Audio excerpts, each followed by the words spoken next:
Hello students, welcome back to History and Civics class. In today's video I am going to explain about economic causes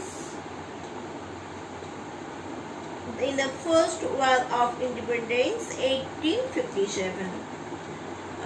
Which economic causes were there behind the first war of independence 1857?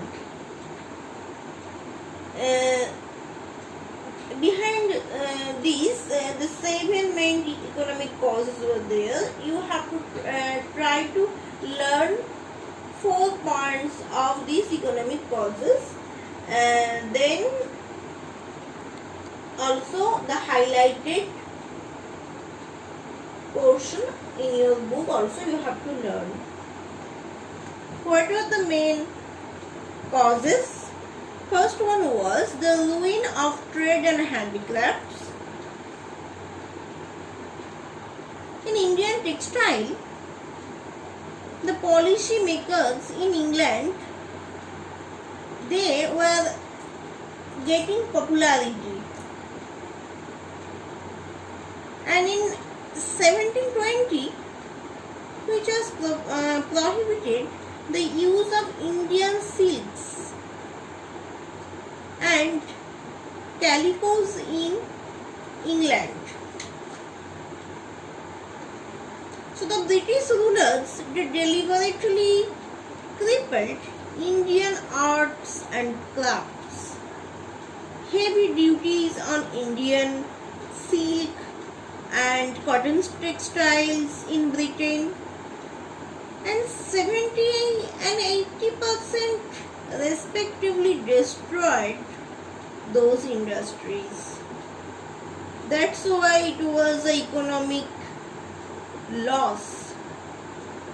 And on the other hand, British goods also were imported into India at a nominal duty. So by the middle of this 19th century, export of cotton, silk, goods from India practically ceased. The art of spinning and weaving, which for ages had given employment to thousands of artisans, became extinct, and manufacturing towns of Dhaka, Murshidabad and Surat now looked helpless and desolate for these ruins of trade and handicrafts. Then, next point is impoverishment of the cultivators. At that time, Jamindar, that means landlord, they had so far been only revenue collector. They collect revenue and they could keep a certain percentage of what they received from the peasantry. For example, if of peasantry means from farmer, they collect 100 rupees, they keep 20 rupees in themselves and they give to 80 rupees to the others, means their company. So they could keep a certain percentage of what they received from the peasantry, but the permanent settlement of 1893 made Jamindars the absolute owners of their estates, and they had the power to eject the cultivators for non-payment of the dues. The permanent settlement remained restricted to Bengal, Bihar, Orissa, and the Mahalwari system. What was that Mahalwari system? It was prevalent in the part of Central Asia, the Gangetic Valley and the Punjab. In Bombay Presidency of the part of southern India, the peasant continued to pay revenue to the government, but the British revenue officers were strict to revenue collection. Almost half of the net produce was claimed as land revenue. Unable to pay land revenue, the farmers were driven more and more to borrow from the money lender. So from money lender they have to borrow more and more, and these British revenue officers, they were very strict in the revenue collection, and the peasants, they continued to pay revenue to the government, and the farmers, they were driven more and more to borrow from the money lender. So it was the system. Then the next point, that was India reduced to an agricultural colony to the British. The manufacturers in England required the raw materials. They wanted to raw materials, so such as cotton, oil seeds for their industries. And after the Industrial Revolution, the British did all that they could to keep India mainly an agricultural country. So from India they can get easily oilseed and cotton. So this made India an agricultural colony of British capitalism.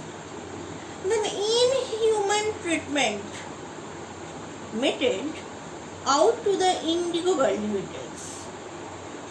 What was inhuman? The peasants were forced to cultivate indigo and nothing else in the field chosen by the English planters. Their crops were what only destroyed by the planters, because this indigo cultivation, for this indigo cultivation, they cannot crop, these crops cannot be produced, cannot be cultivated.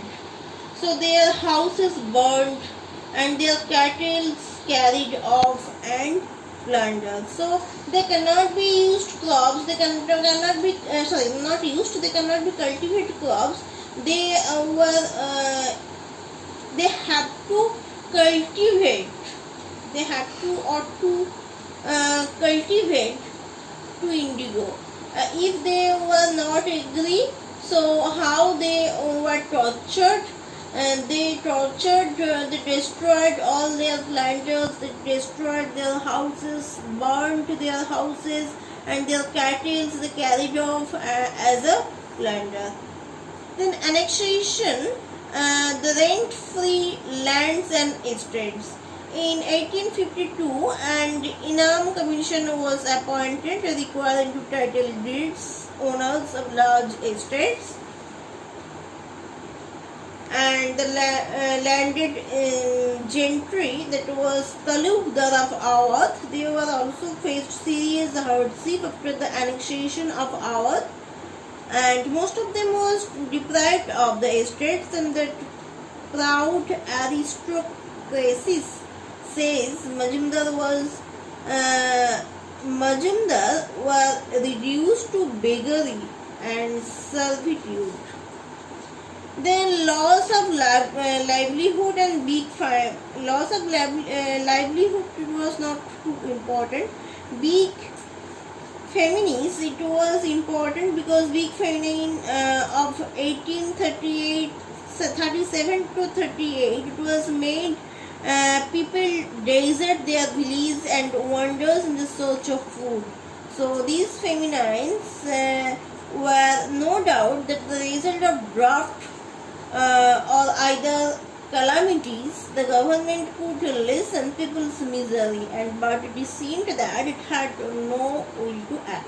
Thank you for watching. Goodbye everyone.